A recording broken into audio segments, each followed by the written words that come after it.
بسم اللہ الرحمن الرحیم نحمدہ ونصلی علی رسولہ الکریم اما بعد فاعوذ باللہ من الشیطان الرجیم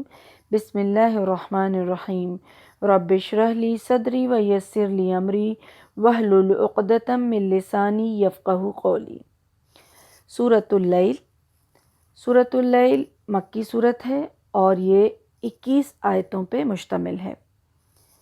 سورۃ اللیل کا جو وہ مضمون ہے وہ زندگی کے دو مختلف راستوں کا فرق اور ان کے انجام اور نتائج کا اختلاف اس میں بیان کیا گیا ہے، یعنی کہ زندگی کے دو مختلف راستے اور اس کے انجام کے بارے میں بتایا گیا ہے۔ اور اس لحاظ سے پھر اللہ سبحانہ و تعالیٰ نے اس راستے کے بارے میں خود یہ یہاں ذکر کیا ہے کہ وہ راستہ بتانا میری ذمہ داری ہے، یعنی کہ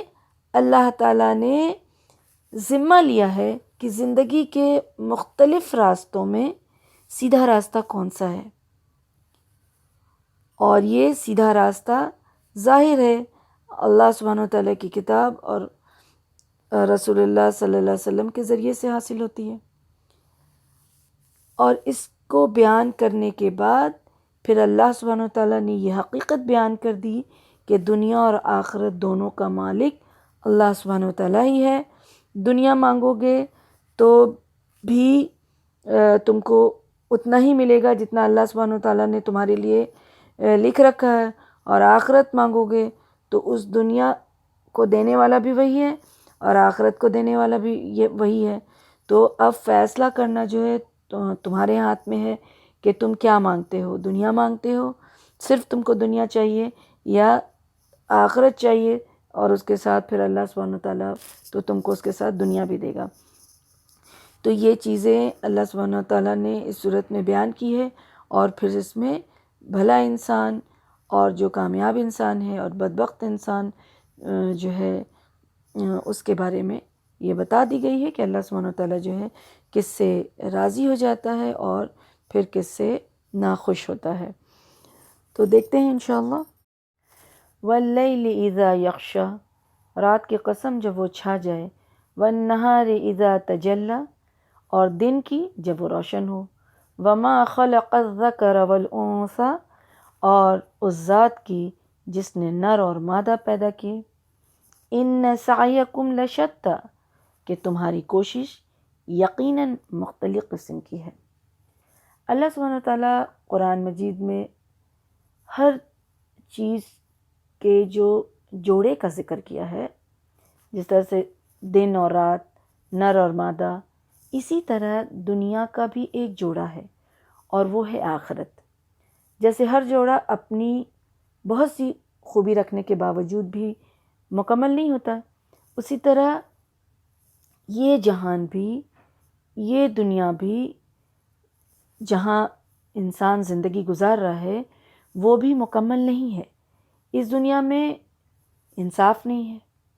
ہر نعمت، ہر خوشی ہونے کے باوجود یا تو انسان اپنے پیچھے گزرے ہوئے غم میں یا پچھتاوے میں زندگی گزارتا ہے، یا پھر اپنے مستقبل کے لیے یعنی فیوچر کے لیے کوئی فکر لے کر کے جی رہا ہوتا ہے۔ ہم سب اسی دنیا کو چاہتے ہیں، چاہنے والے ہیں، لیکن موت آئے گی اور یہ دنیا جو ہے ایک دن ہاتھ سے چھوٹ جائے گی اور یہ چھوڑنا پڑے گا۔ یہ چیز یہ بتاتی ہے، اس چیز کو ثابت کرتی ہے کہ دنیا کی زندگی کا بھی ایک جوڑا ہے اور وہ آخرت کی زندگی ہے جس میں انصاف ہوگا، اور وہ بلند درجے کا انصاف ہوگا۔ وہاں کوئی خوف اور غم نہیں ہوگا، جیسے جنتیوں کے بارے میں یہی بیان قرآن میں آتا ہے کہ لا خوف علیہم ولا هم یحزنون، کہ ان کو نہ تو وہاں کوئی غم ہوگا اور نہ وہاں کوئی خوف ہوگا، اور وہاں کوئی موت بھی نہیں ہوگی۔ تو جب وہ زندگی آئے گی تو اس زندگی کو مکمل کر دے گی، یعنی دنیا کی زندگی کا جوڑا جو ہے وہ آخرت کی زندگی ہے، اور اس زندگی کے ختم ہونے سے جو دوسری زندگی آئے گی تو پھر زندگی جو ہے وہ مکمل ہوگی۔ یہ زندگی جو ہے دنیا کی زندگی ہے، یہ آزمائش کی ہے اور کمانے کی ہے جگہ ہے، اور وہ زندگی آخرت کی زندگی جو ہے وہ جزا اور سزا کی ہے اور آرام کی جگہ ہے۔ تو اللہ سبحانہ وتعالیٰ یہاں جس طرح دن اور رات، نر اور مادہ جوڑے کی جو ہے قسم کھا رہے ہیں، تو بتا رہے ہیں کہ تم جو کچھ کرتے ہو وہ بھی مختلف ہے، وہ بھی الگ الگ ہے، اور اس کا اجر بھی الگ الگ ہے۔ مختلف چیزوں کی قسم کھا کر اللہ سبحانہ وتعالیٰ یہ بتا رہے ہیں کہ ایک ہی دنیا ہے، ایک ہی جگہ ہے، ایک ہی چھت کے نیچے انسان رہتے ہوئے بھی ہر انسان جو ہے وہ مختلف کوشش کرتا ہے، مختلف لوگ ہیں اور مختلف کوشش ان کی ہوتی ہے، جیسے رات اور دن ہے، رات اور دن ایک ہوتے ہوئے بھی مختلف ہے۔ جیسے انسان یہ بولتا ہے کہ ایک دن، تو ایک دن بولنے کا مطلب کیا ہوتا ہے کہ رات اور دن دونوں اس میں شامل ہوتا ہے۔ اسی طرح سے نر اور مادہ، انسان ہے، ایک ہی چیز ہے، انسان ہے، لیکن ایک جو ہے وہ دونوں الگ الگ ہے،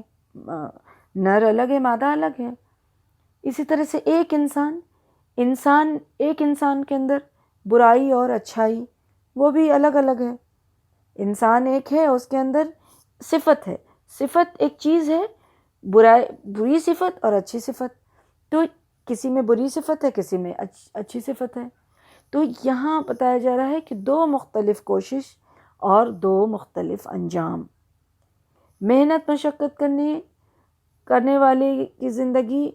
اور آرام اور راحت کی زندگی جو ہے دونوں مختلف ہیں، تو ان دونوں کی کوشش کا انجام بھی مختلف ہوگا، مختلف انجام وہ پائے گا۔ کہ یہی چیز تو فرمایا جا رہا ہے کہ تمہاری کوشش یقیناً مختلف قسم کی ہے۔ حدیث میں آتا ہے کہ ہر انسان جب صبح کو اٹھتا ہے تو وہ اپنے نفس کو تجارت پر لگا دیتا ہے، بیچنے والا ہوتا ہے، کوئی جو ہے اس طرح کی تجارت میں کامیاب ہو جاتا ہے اور اپنے آپ کو عذاب آخرت سے آزاد کر لیتا ہے، اور کوئی ایسا بھی ہوتا ہے کہ اس کی محنت اور کوشش جو ہے اس کو ہلاکت میں ڈال دیتی ہے، اس کے لیے ہلاکت کا جو ہے وہ سبب بن جاتی ہے۔ یعنی ہر روز ہر انسان اپنا سوداگر خود ہوتا ہے، یا تو اچھا نفع کماتا ہے یا پھر خسارے میں رہتا ہے۔ تو جو کوئی اپنے وقت کا صحیح اور بہتر استعمال کرتا ہے، یعنی آخرت کے لیے محنت کرتا ہے، تو وہ نفع کا سوداگر ہے، وہ نفع کا سودا کرتا ہے، اور جو غلط کام میں یا بیکار کے کام میں یا پھر صرف دنیا کے لیے کوشش کرتا ہے تو پھر وہ گھاٹے کا سودا کرتا ہے۔ تو جو دنیا کے لیے محنت کر رہا ہے، بھاگ دوڑ کر رہا ہے، اس کی قیمت ادا کرنے کی کوشش کر رہا ہے، سعی کر رہا ہے، مشقت کر رہا ہے، تو اس کو صرف دنیا ملے گی، اور جو آخرت کے لیے محنت مشقت بھاگ دوڑ سعی ہے اس کی آخرت کے لیے اور آخرت کی قیمت ادا کرنے کی کوشش میں ہے، تو اس کو آخرت بھی ملے گا اور دنیا بھی ملے گی۔ اللہ سبحانہ وتعالیٰ سورہ نحل میں فرماتے ہیں کہ جو عمل کرتا ہے اچھے اور وہ مومن ہو تو ہم اس کو دنیا میں بھی حیات طیبہ عطا فرماتے ہیں، اور آخرت تو اس کے لیے ہے ہی۔ اب اس میں جو انسان دو طرح کے لوگوں کے بارے میں بتایا گیا، دو راستے اور دو مختلف عمل کے بارے میں بتایا گیا ہے، تو وہ پہلا کیا ہے جس میں بتایا جا رہا ہے کہ ویسے لوگ فَأَمَّا مَنْ عَطَى وَاتَّقَى وَصَدَّقَ بِالْحُسْنَى، اب اس میں 3 صفت بیان کی گئی ہے۔ اب وہ 3 صفت جو پا لے گا وہ سب سے متقی انسان ہو جائے گا، یعنی ان 3 صفت پر جو انسان پورا اتر جائے گا وہ مقام صدیقیت کو پہنچ جائے گا، سبحان اللہ۔ اور ایسے لوگوں کو پھر دنیا بھی ملے گی اور آخرت بھی ملے گا۔ وہ 3 صفت کون سی ہے؟ عطا یعنی دینے والا، اللہ کی راہ میں مال خرچ کرنے والا، مال خرچ کرنے والے کے بارے میں کہا جا رہا ہے، اور واتقا اور ڈرنے والا، اور تیسری صفت ہے کہ وصدق بالحسنى. صدق بالحسنى کیا ہے؟ اس سے مراد جو ہے وہ بھلی بات جو ہے وہ کیا ہے؟ یعنی کہ ایمان بالغیب بھی ہے اس سے مراد، اللہ کی آیات بھی ہے، توحید بھی ہے، رسول اللہ صلی اللہ علیہ وسلم کی تصدیق بھی ہے یعنی رسالت کی تصدیق بھی ہے، اور اخلاق فاضلہ بھی ہے، اور نیک اعمال یعنی عمل صالح کرنے والے کی تصدیق بھی ہے. یعنی تصدیق مطلب اس کو مان لینا، اس کو سچ مان لینا، تصدیق کرنا ہے. تو اچھائی بھلی بات کی تصدیق کرنے والا یعنی بھلی باتوں کو مان لینے والا. تو یہاں اصل میں مقام صدیقیت جو ہے وہ اہم ہے اس صورت میں. لیکن چونکہ یہ اسلوب ہے قرآن کا کہ کسی چیز کی اہمیت ظاہر کرنے کے لیے یا پھر اس کے متضاد یعنی اپوزٹ چیزوں کا اللہ سبحانہ تعالیٰ جو ہے وہ ذکر کرتے ہیں، جیسے دن کے ساتھ رات کا، جنت کے ساتھ جہنم کے ساتھ کا، نیکی کے ساتھ بدی کا. تو ایک نہ ہو تو اصل میں دوسرے کی اہمیت اور حقیقت بھی جو ہے وہ واضح نہیں صحیح سے ہو پاتی ہے. جیسے اگر رات ہو اور دن نہ ہو تو رات کی اہمیت پتہ نہیں چلے گی، اور دن ہو اور رات نہ ہو تو پھر کسی ایک کے لیے کسی ایک کا ہونا جو ہے اس کی اہمیت کو واضح کرتی ہے. اب یہاں یہ صورت مفسرین کا ماننا ہے، ان کا قول ہے کہ ابو بکر صدیق رضی اللہ عنہ کے شان میں یہ سورہ اصل میں نازل ہوئی. مقام صدیقیت جو ہے وہ انسان اپنی سعی سے، اپنی کوشش سے، اپنی محنت سے پا سکتا ہے، لیکن اس کے اوپر کا جو مقام ہے وہ مقام جو ہے نبوت کا مقام ہے. وہ انسان کو محنت اور سعی اور کوشش سے نہیں ملتی ہے. لیکن ایک انسان آج بھی ایک انسان اگر اپنی کوشش اس طرح کی کرے تو پھر وہ بلند ترین مقام جو ہے اس کو پا سکتا ہے. یہ بلند ترین مقام جو ہے وہ مقام صدیقیت ہے.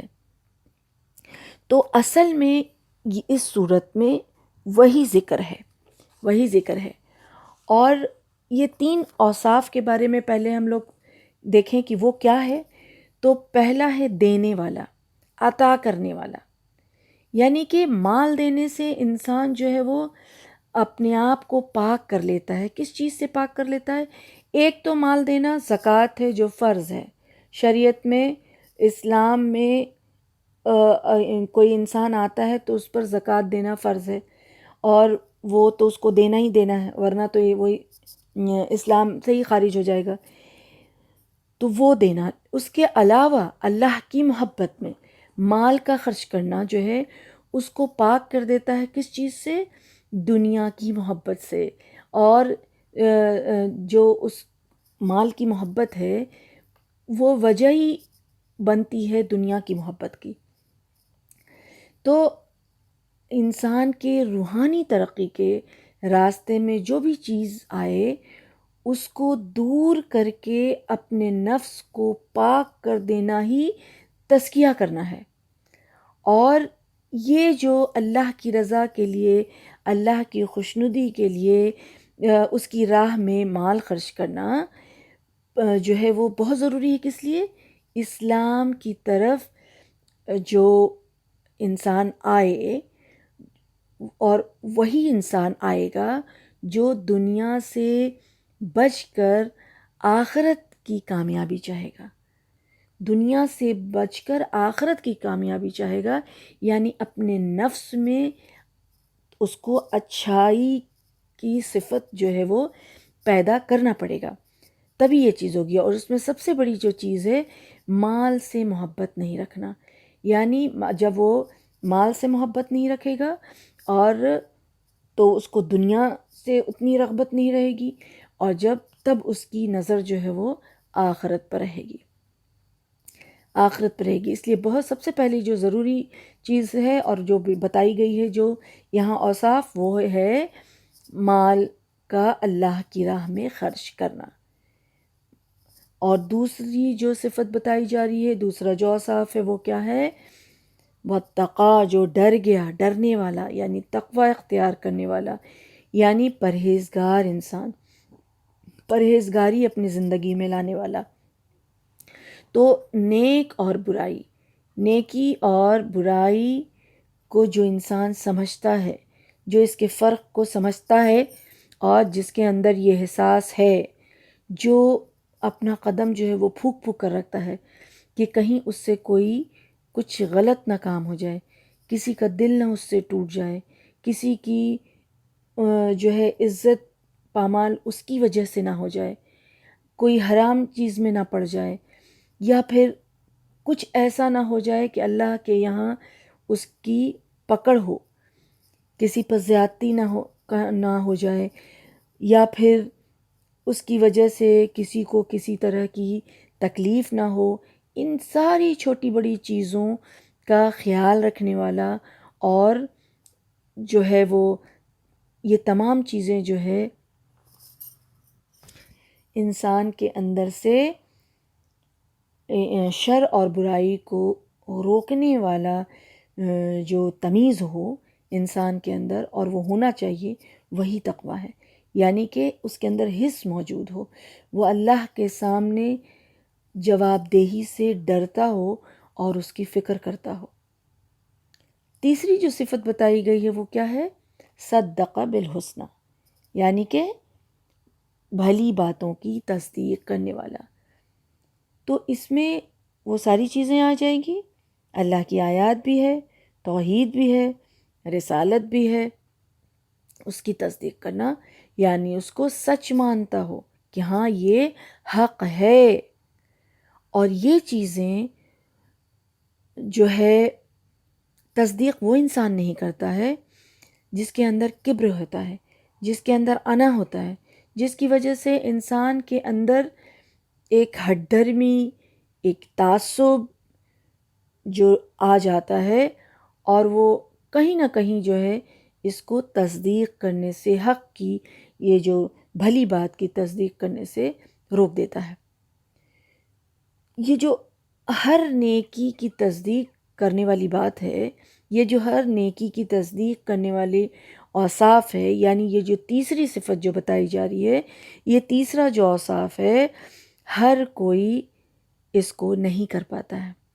اور اگر اس کو جو کر لے، یہ تین اوصاف کا جو ذکر اللہ سبحانہ وتعالیٰ نے کیا، اگر وہ کر لے تو پھر بلند ترین مقام کو پہنچ سکتا ہے، وہ اللہ کے حکم سے،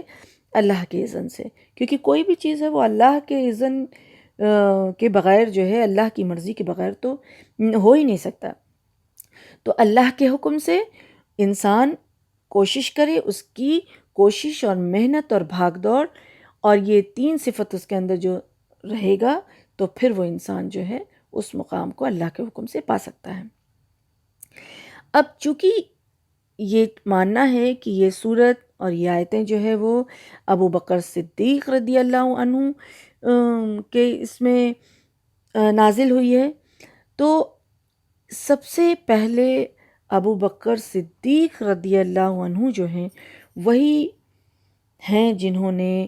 کسی چیز کو رکاوٹ نہیں بننے دیا، کسی چیز کو آڑے نہیں آنے دیا، اور انہوں نے ہر نیکی کی، ہر بھلی بات کی تصدیق کی،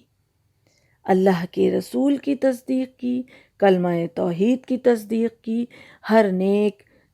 اور نیک عمل، صالح عمل کی تصدیق کی۔ پھر یہ فرماتے ہیں کہ تو ہم اسے آسان راہ پر چلنے کی سہولت دیں گے۔ یعنی یہ تین مختصر سا جو الفاظ اور تین جو صفات اور تین اوصاف جو بتایا گیا، وہ شریعت کا خلاصہ ایک طرح سے پیش کیا گیا کہ جو شخص یہ کام کرے گا تو اللہ سبحانہ وتعالیٰ اس کے لیے احکام شریعت پر چلنا آسان کر دیں گے، اور جنت میں داخلہ کا مستحق ہونا آسان اس کے لیے کر دیا جائے گا۔ اسے نیکی کے کاموں کی توفیق دیا جائے گا، یہاں تک کہ برائی کے راہ پر چلنا اس کے لیے دشوار ہو جائے گا، مشکل ہو جائے گا۔ یعنی کہ اللہ سبحانہ وتعالیٰ یہ فرما رہے ہیں کہ ہم اس کو آسان کر دیں گے، بڑی آسانی کی طرف۔ اب یہ بڑی آسانی کیا ہے؟ جنت کی طرف۔ اللہ سبحانہ وتعالیٰ حق کی منزل اس کو طے کراتے ہوئے، عمل صالح کراتے ہوئے آسانی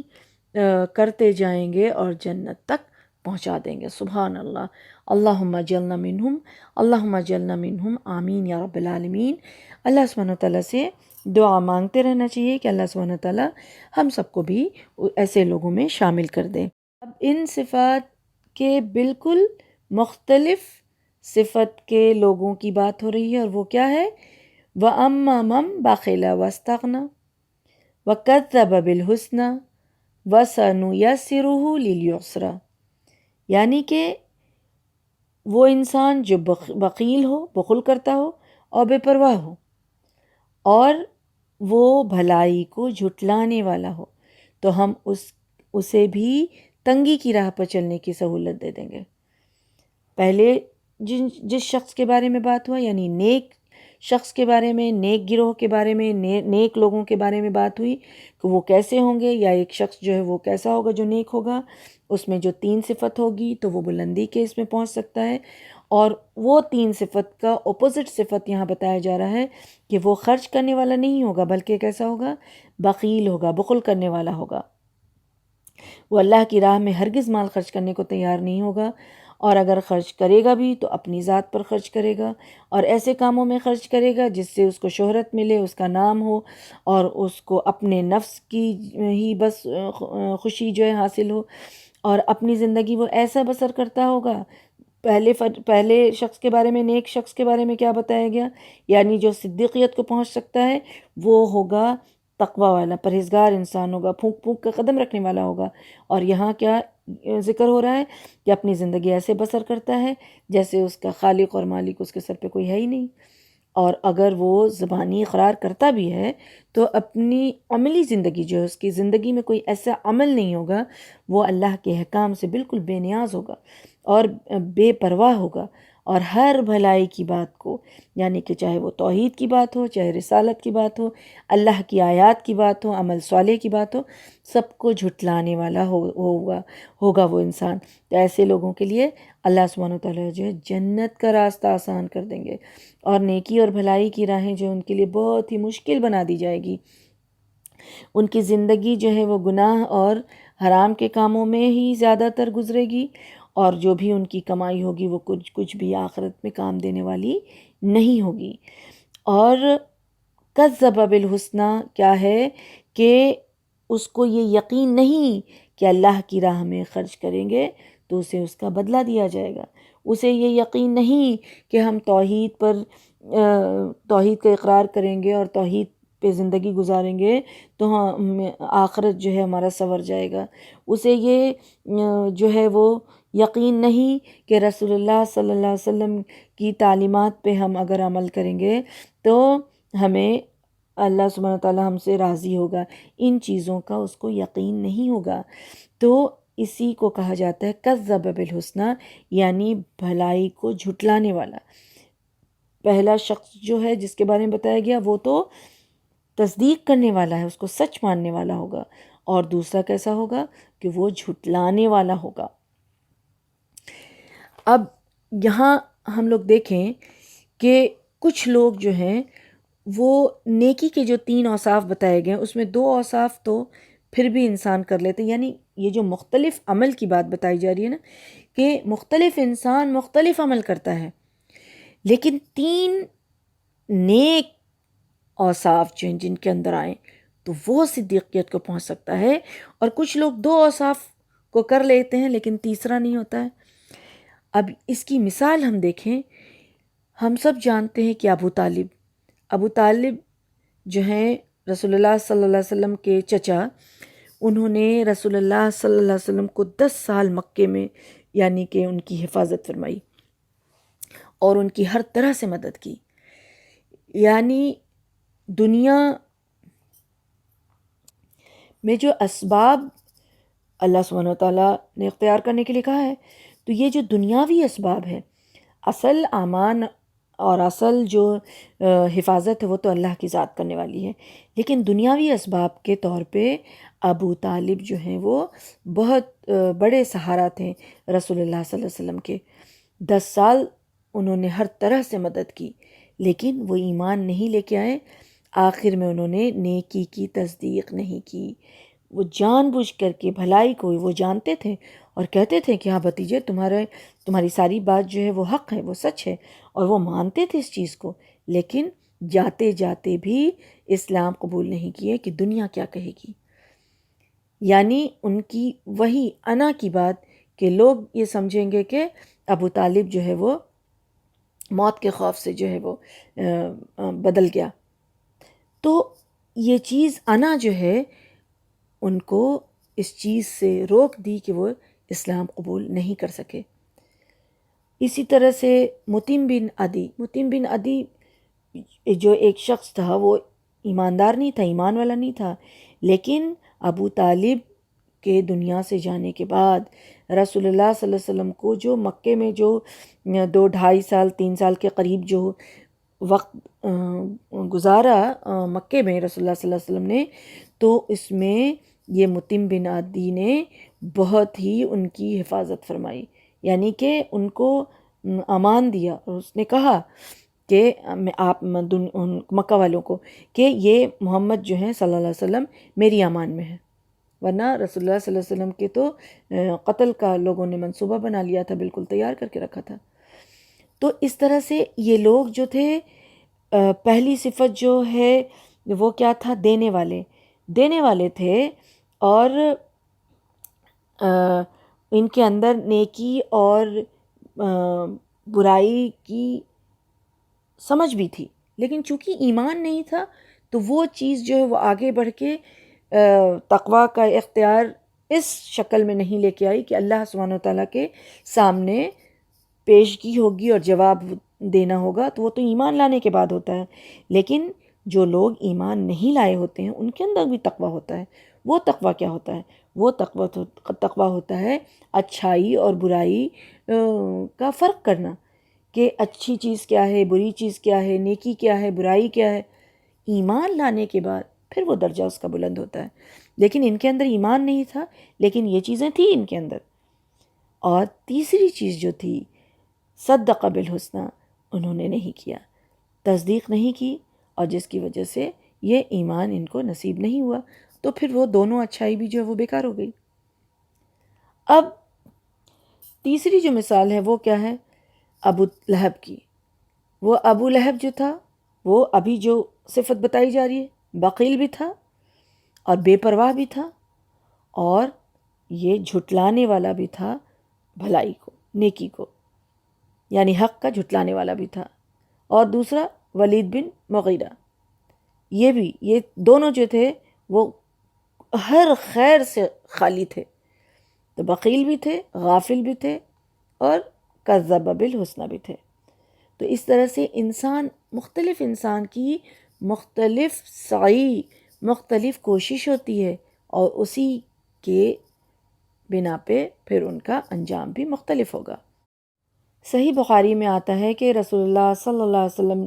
نے فرمایا کہ تم عمل کرتے جاؤ، جو شخص جس عمل کے لیے پیدا کیا گیا ہے وہ اس کے لیے آسان کر دیا جاتا ہے۔ جو اہل سعادت میں سے ہوتا ہے، اللہ سبحانہ و تعالیٰ اس کے لیے سعادت والا راستہ آسان کر دیتے ہیں، اور جو اہل شقاوت میں سے ہوتا ہے، اللہ سبحانہ و تعالیٰ اس کے لیے شقاوت والا راستہ جو ہے وہ آسان کر دیتے ہیں۔ یعنی کہ جو نیک راہ اختیار کرے گا، اللہ سبحانہ و تعالیٰ اس کے لیے وہ آسان کر دیں گے، اور جو برا راستہ اور غفلت کی زندگی اختیار کرے گا تو پھر اللہ سبحانہ و تعالیٰ اس کے لیے اس میں ہی آسانی پیدا کر دیں گے۔ اب پھر اللہ سبحانہ و تعالیٰ فرماتے ہیں کہ وَمَا يُغْنِي عَنْهُ مَالُهُ، اس کا کوئی بھی مال جو ہے، اور جب وہ جہنم میں گرے گا تو اس کا کوئی بھی مال جو ہے اس کے کام نہیں آئے گا۔ اذا تردہ کا کیا مطلب ہوتا ہے؟ یعنی کہ کسی چیز کو بلندی سے زمین پر دے مارنا، پھینک دینا، اوپر سے نیچے گرا دینا، کسی گڑھے میں پھینک دینا تاکہ وہ ہلاک ہو جائے، تباہ ہو جائے، یعنی کسی چیز کو کنویں میں پھینک دینا۔ یہاں مراد کیا ہے کہ کسی کو یا تو قبر میں کے گڑھے میں پھینکنا یا پھر جہنم کے گڑھے میں جب اس کو ڈالا جائے گا۔ یہ دونوں ہی صورت میں یہ مال جو ہے، جس مال کو وہ جمع کر کر کے رکھتا رہا یا جس مال کو اس نے اللہ کی راہ پر خرچ نہیں کیا، تو وہ مال اس کو اب کام نہیں دے گی، کیونکہ وہ تو دنیا میں ہی رہ گیا۔ اگر وہ اللہ کی راہ میں خرچ کرتا تو وہ مال اس کو آخرت میں ملنے والا تھا، یعنی کہ اس کو موت کے بعد اس کے کام آنے والی تھی، لیکن اس نے اس کے لیے کوشش ہی نہیں کی۔ اب اللہ سبحانہ وتعالیٰ یہ ذمہ داری لے رہے ہیں کہ ان علینا للہدیٰ، کہ بے شک راہ دکھانا جو ہے وہ ہمارے ذمہ ہے۔ اب اللہ سبحانہ وتعالیٰ نے تو فطرت میں انسان کے خیر اور شر کی تمیز رکھ دی ہے، داخل کر دی ہے، لیکن اس پہ ہی صرف نہیں چھوڑ دیا۔ ابھی جیسے تقویٰ کی بات آئی تھی کہ تقویٰ جو ہے جن کے اندر ایمان نہیں ہے ان کے اندر بھی تقویٰ رہتا ہے۔ وہ کون سا تقویٰ ہے؟ یہی تقویٰ ہے، خیر اور شر کی تمیز کا ہونا، جو اللہ سبحانہ وتعالیٰ نے ہر انسان کے فطرت میں داخل کر دیا ہے، ہر انسان کے فطرت میں رکھی ہے وہ چیز۔ اب کوئی اس سے کام لیتا ہے اور کوئی اس سے کام نہیں لیتا ہے، تو اللہ سبحانہ وتعالیٰ نے صرف اسی خیر اور شر کی تمیز جو رکھی ہے اس پہ ہی نہیں چھوڑ دیا انسان کو، بلکہ اس سے بھی بڑھ کر کے اس کی پوری زندگی کی رہنمائی جو ہے اللہ سبحانہ وتعالیٰ نے کرنے کی ذمہ داری لی۔ اور وہ ذمہ داری اللہ سبحانہ وتعالیٰ نے کیسے پوری کی؟ رسول اللہ صلی اللہ علیہ وسلم اور پہلے بھی نبیوں کو، رسولوں کو بھیج کر کے اور کتابوں کو نازل کر کے اللہ سبحانہ وتعالیٰ نے اس ذمہ داری کو پوری کی۔ اب انسان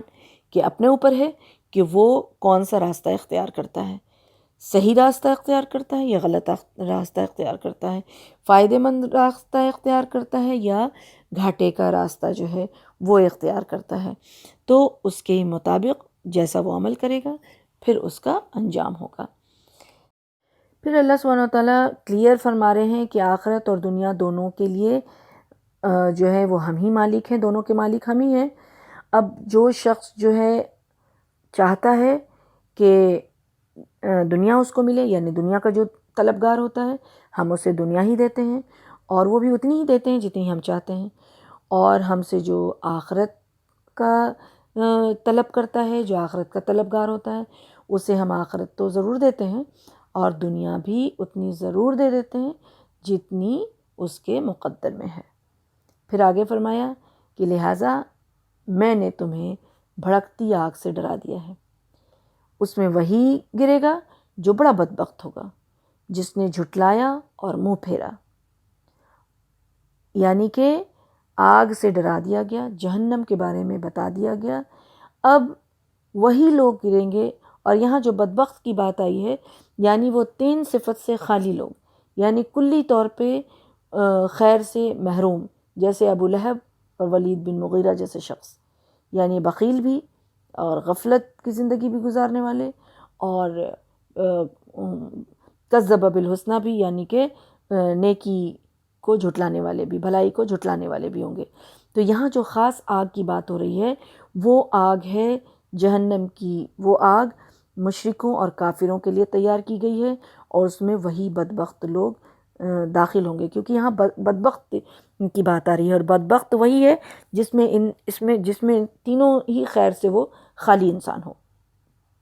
لیکن اس کا مطلب یہ نہیں ہے کہ جو کلمہ پڑھنے والے ہیں، مسلمان ہیں، وہ جہنم میں نہیں جائیں گے۔ وہ بھی جہنم میں جائیں گے اگر ان کے اعمال برے اعمال کے مرتکب ہوں گے تو وہ بھی جہنم میں جائیں گے اگر اللہ سبحانہ وتعالیٰ نے انہیں معاف نہیں کیا، اور جائیں گے اور ان کو بھی آگ کا مزہ چکھنا ہوگا۔ اور پھر رسول اللہ صلی اللہ علیہ وسلم کی شفاعت سے وہ سفارش کریں گے، اور ان کی سفارش سے پھر دوزخ سے ان کو نکالا جائے گا، تو وہ بھی جائیں گے۔ لیکن یہاں جن کا ذکر ہو رہا ہے وہ بڑا بدبخت ہے، تو بڑا بدبخت وہی ہوتا ہے جو یہ تینوں خیر سے وہ خالی ہو۔ اب جو بات بتائی جا رہی ہے آگے کہ اور جو بڑا پرہیزگار ہوگا اسے اس سے دور رکھا جائے گا۔ یعنی جو مال، یعنی جو لوگ یہ 3 صفت کے مالک ہوں گے، یعنی پوری زندگی اللہ سے ڈرتے ہوئے گزاریں گے، ان کو جہنم کی ہوا تک نہیں لگنے دی جائے، دور رکھا جائے گا۔ یہاں کیا کہا جا رہا ہے؟ جہنم سے انہیں دور رکھ کر کے ایک دم بچایا جائے گا۔ جس طرح سے دنیا میں وہ برائی سے دور رہتے تھے، بچ بچ کے زندگی گزارتے تھے، تو سوچ اور سمجھ کے قدم اٹھاتے تھے، تو آخرت میں اللہ سبحانہ وتعالیٰ بھی اس کو اسی طرح سے بچا لے گا آگ سے۔ اور جس نے پرہیز پاکیزگی جو ہے اختیار کرنے کے خاطر اپنا مال خرچ کیا، یعنی کہ جو مال خرچ کرتا ہے کس لیے؟ مال خرچ کرنے کا ریزن یہاں بتایا گیا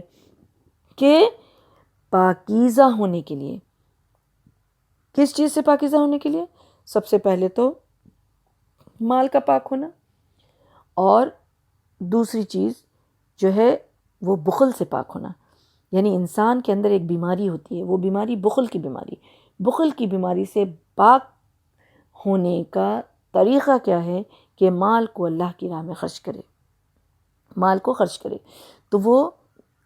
اگر اس نیت سے پاکیزگی اختیار کرنے کے لیے مال خرچ کرتا ہے، شہرت کے لیے نہیں کرتا، نمائش کے لیے نہیں کرتا، ریاکاری کے لیے نہیں کرتا، یا دنیا کے حصول کا کوئی مقصد اس میں شامل نہیں ہے، تو پھر ایسے لوگوں کو بھی اللہ سبحانہ وتعالیٰ جو ہے وہ آگ سے بچا لیں گے۔ اب جو بات فرمائی جا رہی ہے وہ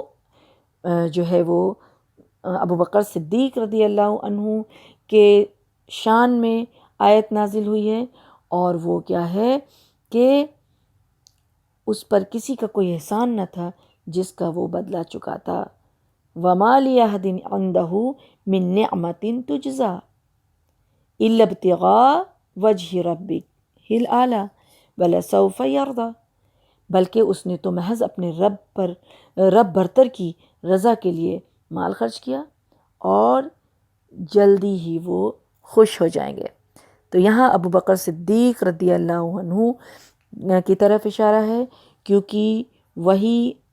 شخص ہیں جو سب سے پہلے رسول اللہ صلی اللہ علیہ وسلم کی انہوں نے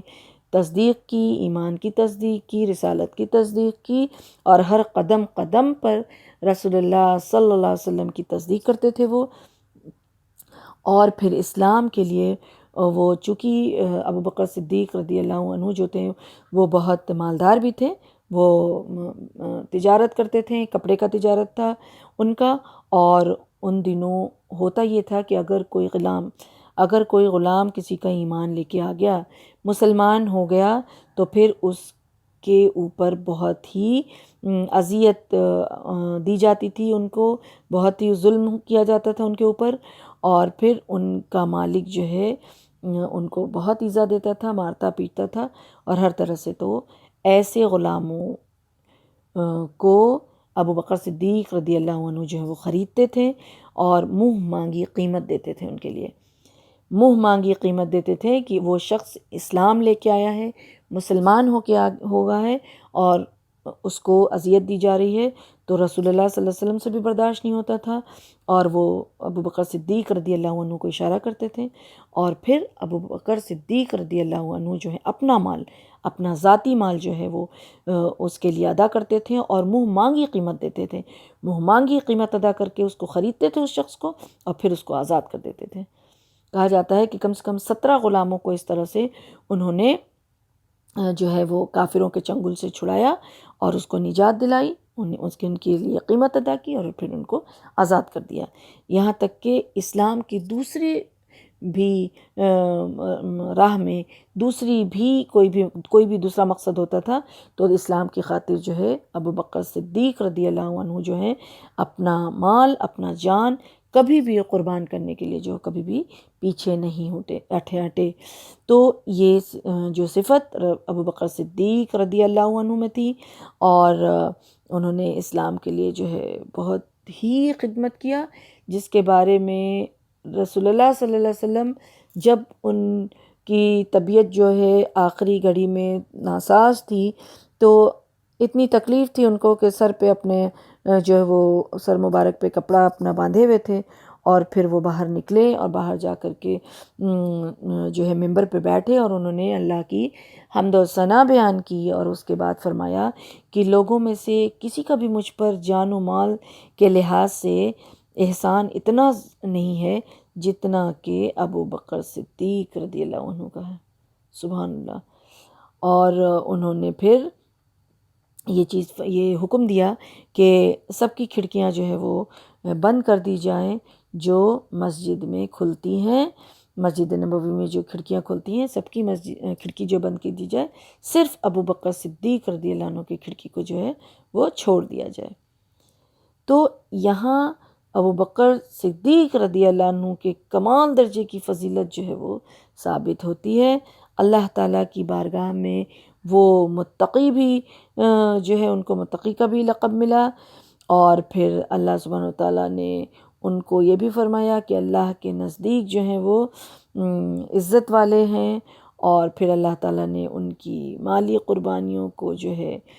قبول فرمایا، اور ساری دنیا کے لوگوں کے سامنے اپنی رضامندی کا اظہار فرمایا، اور ان سے ان کو خوشخبری دی، اور یہ خوشخبری کیا تھی کہ اللہ سبحانہ وتعالیٰ خوش ہو گیا، وَلَسَوْفَ يَرْضَىٰ، عن قریب راضی ہو جائے گا۔ تو دنیا میں بھی بشارت دی گئی اللہ کے حکم سے ان لوگوں کو جنت کی، اور اس کا مطلب یہ ہے کہ اللہ تعالیٰ اس سے راضی ہوگا، اور دوسرا مطلب یہ ہے کہ اللہ اسے اتنا مال اور دولت اور نعمت عطا کرے گا جس سے وہ خوش ہو جائے گا۔ تو اللہ سبحانہ وتعالیٰ نے دنیا میں بھی بہت مال و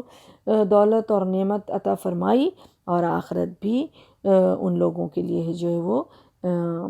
کامیاب ان کی آخرت ہوئی، کیونکہ وہ اس صفت کے مالک تھے، خاص کر کے ابو بکر صدیق رضی اللہ عنہ کی طرف اشارہ ہے یہاں۔ اور آج بھی جو انسان